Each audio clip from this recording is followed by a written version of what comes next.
quirky period in Martin history was an era where we made electric guitars. These are very kitsch and collectible right now. Also, because of Kurt Cobain, the acoustics that had DeArmond pickups stuck into them have also become very collectible because he played one on MTV Unplugged. Now we're getting into some of the signature model projects that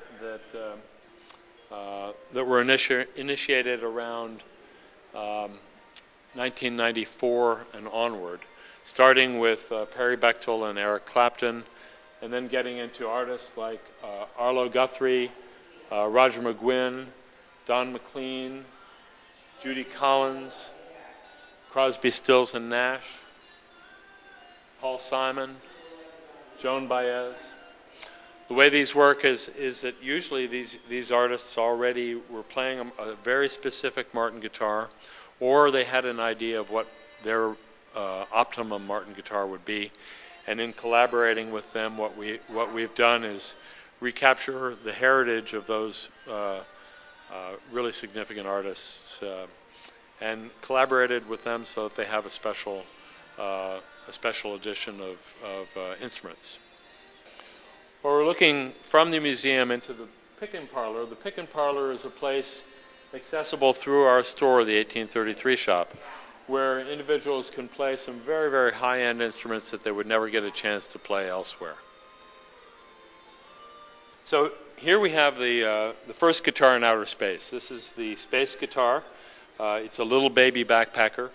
And astronaut Pierre Thuet approached us, wanted a guitar that would fit into the compartment on the shuttle, a very, very small compartment. We checked the dimensions, and there was nothing in our line that was small enough. So we made this special instrument. And first guitar in outer space comes with its own Nomex fireproof bag, and what a tremendous thing to have been able to do.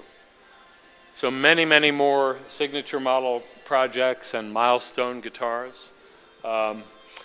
Guitar for the king of skiffle, Lonnie Donegan. An MTV Unplugged guitar, very unusual model. Dave Matthews, Jimmy Buffett, Marty Stewart, Johnny Cash, Willie Nelson, and Sting.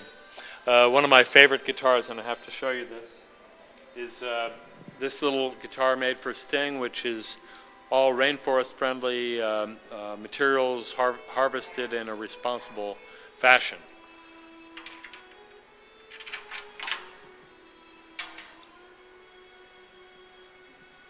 Sting actually got one of these little guitars and started recording with it, and I had furnished it to him with high strings. High strings, also referred to sometimes as Nashville tuning. The thing about this model is that the first four strings, the bass, what would normally be the bass notes, are strung an octave above standard pitch, which makes the G string extremely high.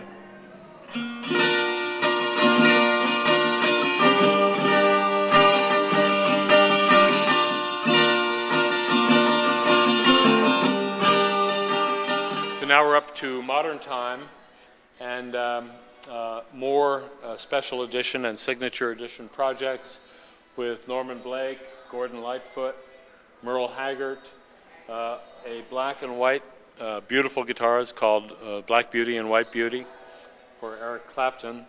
This is Trey Anastasio of Fish, Mark Knopfler of Dire Straits, Steve Miller Band, Tom Petty, even Andy Griffith. Andy Griffith played a Martin guitar throughout his whole career. Everybody would always ask us, "What's Andy playing?" And John Mayer, of course. It's great to have John Mayer because he's brought with him a whole generation of new players. And Stephen Stills and a couple of the fancier models, this one being the D100, which is fashioned after our 1/1,000th guitar. And that's what I'd like to close with. I'd like to show you the creme de la creme. So this is our 1/1,000th guitar. We knew that this milestone was coming up about 2 years before we got to it, so we started early, and it's a good thing because this instrument took every bit of 2 years to make.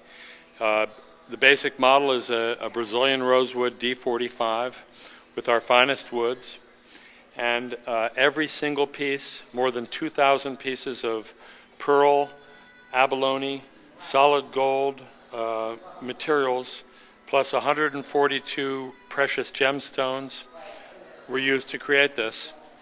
And I don't know if you can see the gems here, but we've got aquamarines and diamonds and rubies and sapphires, emeralds over here.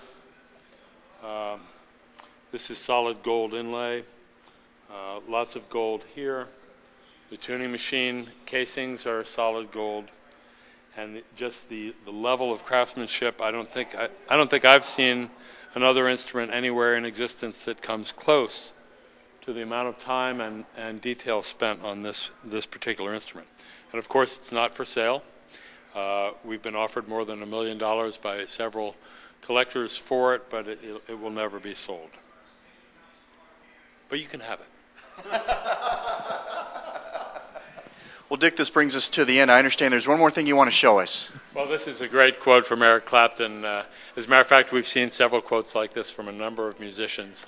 What would you want to come back as? And they all seem to want to come back as some type of Martin guitar, usually a 45. We're very flattered by this. Very cool. Dick, thank you so much. Thank you. And if folks want to come out and see the museum, what should they know? Well, it's open. It's a self-guided tour of the museum. And we're open weekdays from 8 in the morning until 5 in the afternoon. Not open on weekends.